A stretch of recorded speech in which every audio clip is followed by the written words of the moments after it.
Hello students, आप लोग कैसे होंगे? अच्छे होंगे, स्वस्थ होंगे, इसलिए पढ़ाई में व्यस्त होंगे और नेक्स्ट वीडियो के लिए वेट कर रहे हैं।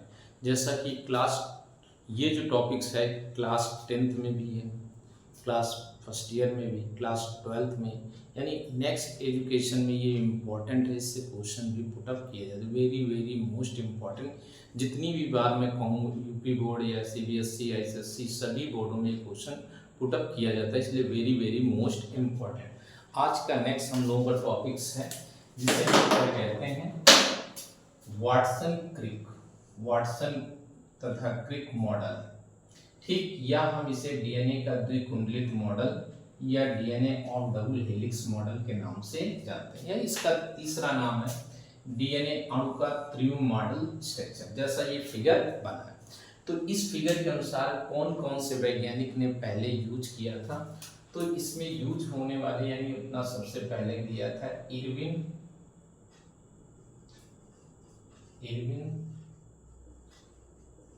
सारगैट। इनके साथ क्या थे, इरविन सारगैट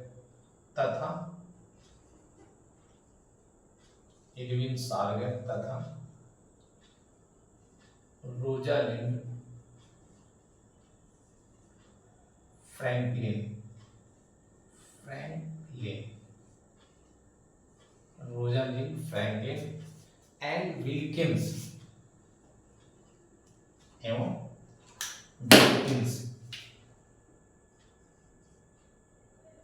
विल्किंस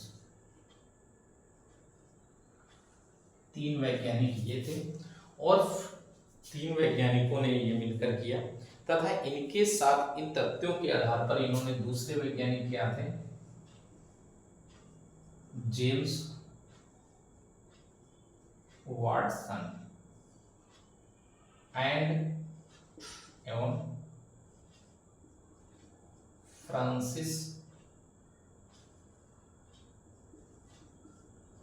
क्रिक। इन फ्रांसिस क्रिक एवं विल्किंस ने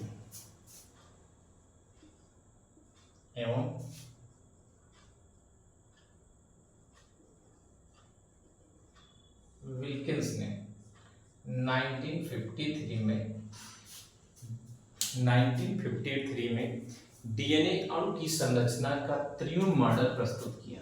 डीएनए अणु संरचना का त्रिविम मॉडल प्रस्तुत किया, और इस आधार पर वाटसन और क्रिक को वाटसन एवं क्रिक को 1963 में नोबेल प्राइज दिया गया। ठीक, नोबेल प्राइज दिया गया, ये महत्वपूर्ण पॉइंट है, इनको नोट भी कर लीजिएगा। इन्होंने अब वाटसन क्रिक ने डीएनए द्विगुणित मॉडल को प्रस्तुत किया। ये वाटसन क्रिक ने क्या किया, डीएनए का द्विगुणित मॉडल प्रस्तुत किया। प्रस्तुत करने की इन्होंने निम्नलिखित विशेषताएं बताई।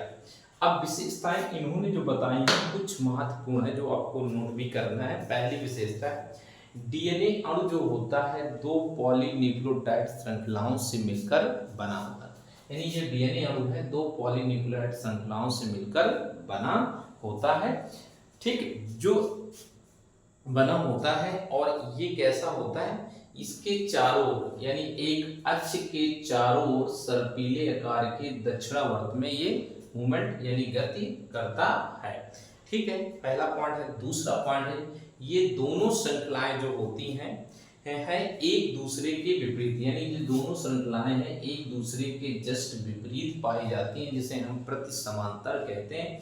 इनके एक सिरे पर, नेक्स्ट तीसरा पॉइंट, इनके एक सिरे पर पेंटोज शर्करा के 3' की दिशा होती है, दिशा में होते हैं, और दूसरा क्या हो, 3' और 5' की दिशा में होते हैं, यानी दो डायरेक्शनल होते हैं। इनका एक 5' होता है तो राउंड करके इसका जो आएगा 3' में उपस्थित होगा, जो 3' होगा उसका राउंड अप करके आते हैं तो 5' की दिशा में उपस्थित होता है। ये तीसरा पॉइंट। चौथा पॉइंट में आते हैं, प्रत्येक द्विकुंडलित हेलिक्स में अनेक न्यूक्लियोटाइड, यानी इसमें कुल टोटल न्यूक्लियोटाइड की संख्या होती है टोटल न्यूक्लियोटाइड होते हैं 10 होते हैं, और इन दोनों वलय के बीच की दूरी होती है, यानी इनका व्यास होता है, व्यास 20 एंगस्ट्रॉम होता है, और एक डीएनए की लंबाई होती है, ये पॉइंट है, एक डीएनए वलय चक्कर की लंबाई, एक डीएनए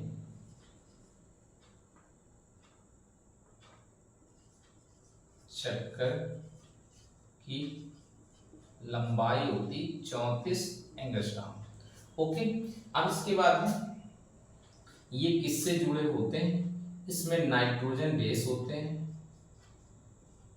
नाइट्रोजन बेस होते हैं, और ये नाइट्रोजन बेस दो पर डिपेंड होते हैं, आगे हम लोग पढ़ के आते हैं, प्यूरिन्स हैं और पिरिमिडिन्स हैं। प्यूरिन में क्या होंगे ये भी हमको पता होना चाहिए, एडेनिन और गुआनिन, पिरिमिडिन में साइटोसिन और थाइमिन।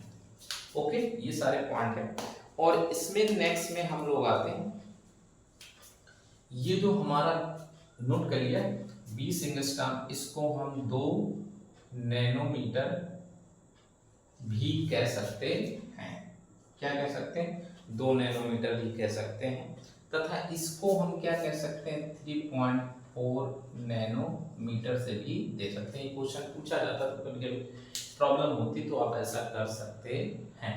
ठीक है, अब नेक्स्ट पॉइंट में हम लोग आते हैं, तो इसके बाद है तो डीएनए अणु में जो होते हैं, तो एक चक्कर प्यूरिन पिरिमिडिन होते हैं, ये हाइड्रोजन यानी फास्फोर बाइंड द्वारा जुड़े होते हैं, फास्फोस हाइड्रोजन बॉन्ड, यानी क्या होता है, एडेनिन डबल बॉन्ड हाइड्रोजन की थाइमिन से जुड़ा होता है, तथा दूसरा होता है गुआनिन हाइड्रोजन के 3 बॉन्ड साइटोसिन से जुड़े होते हैं, अटैच होते हैं, ये नोट कर लिए।